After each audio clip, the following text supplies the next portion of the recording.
तो बुरा भैया कैसे किस्म का मुस्कान वे कैसे का मुस्कान हो लेकिन फरमाइश है अरे दिल लेके दिल दिया है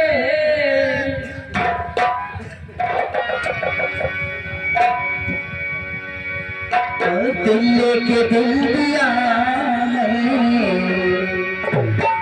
दिल लेके दिल दिया एहसान क्या किया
उनके तरफ से 20 रुपए का पुरस्कार है 21 रुपए है 40 रुपए है 40 रुपए का पुरस्कार है हमारे पाले को लाख लाख धन्यवाद लेकर आइए उनका कहना है जाती ना बता दे बताइए अरे सिंगार रानी छोटी अरे सिंगार रानी छोटी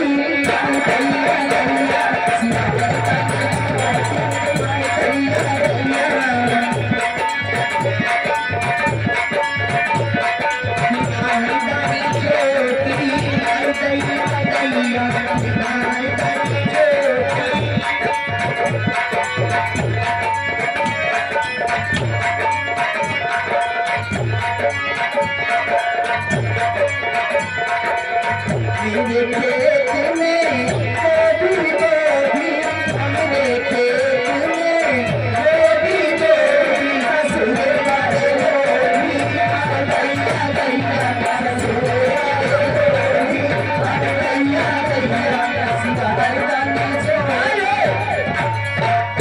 या आकाश भैया के सिरोनी के निवासी 51 का पुरस्कार हमारे बने लाख लाख धन्यवाद क्या है सोहर के बाद कुछ अरे बोलो लपती हाँ मोरे आला लावा हो जावनवा मीना जाना रे हो जावनवा मीना जाना मेरे हो ए मेरी कौजी आचा कोई कमालिया हो दुआरिया हो लसो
क्षेत्र 281 अकबरपुर अम्बेडकर नगर हौसा होटल से 91 का पुरस्कार हमारे पहले को लाख लाख धन्यवाद।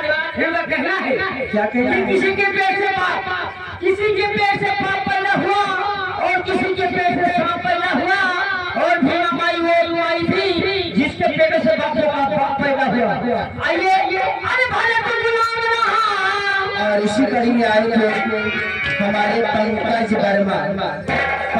वर्मा भाई साहब जो के हासिमगढ़ छिपौनी के निवासी हैं। लीजिए बाबा साहब सभी। अरे भले तो गुलाम रहा अपने चलन से दई के आजादी भी अपनी कलम से दई के आजादी भी अपनी कलम से।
अरे छोड़ के कैला उस्ताद ओ मारा पीछे चले जाइए वो देखो पीछे। अरे छोड़ के कैला तानावा रतनावा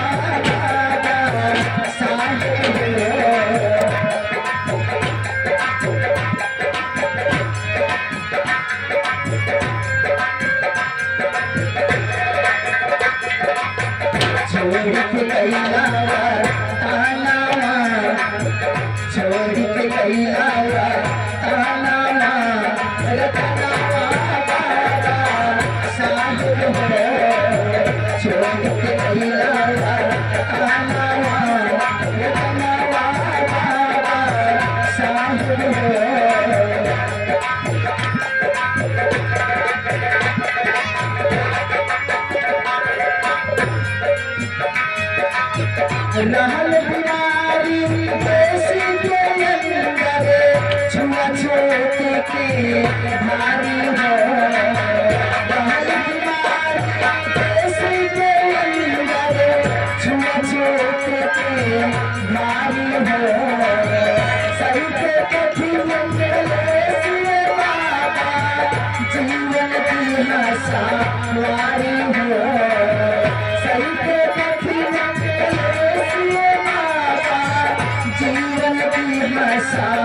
वारी हो।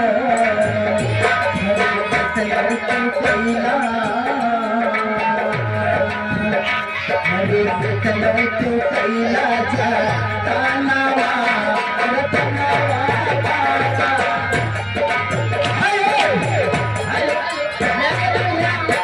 सुनील कुमार भैया की तरफ से कौन कहना है?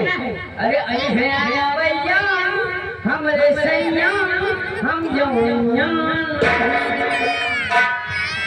हरे भैया भैया हमरे सैया हम जवैया।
निवासी भाई पे आप कहना है हो सैया वाला साड़ी ले लिया और दिलवा के ललसा पूरा ये राजा आके घरवा तू सबके समझा जा राजा सैया काली साड़ी लाईता कमर में छिप जाए साड़ी लाईता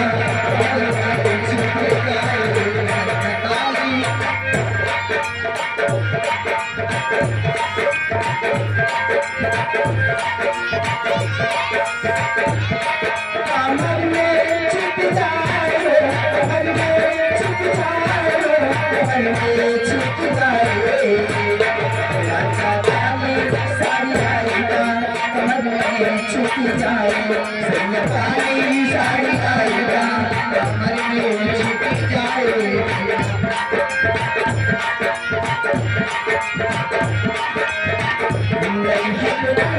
मारी मेरी बारी से राजा जी